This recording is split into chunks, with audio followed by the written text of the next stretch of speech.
Μαρτσέλνη. Συμμετοχή από Πάτρα. Ωραία το Πάτρα. Είναι λοιπόν το νούμερο 11-17. Έλα μωρή μπούκλα. Είναι ο Παθένης λοιπόν ο Φιτ. Μετά με δημιουργήσει έμο από Πάτρα. Και στον αριστερό διάδρομο έχουμε άλλο ένα έμο. Είναι το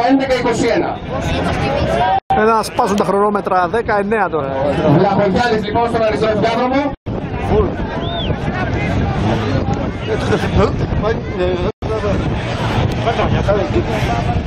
Έλα τα εξτέρνα να λαβαράνε.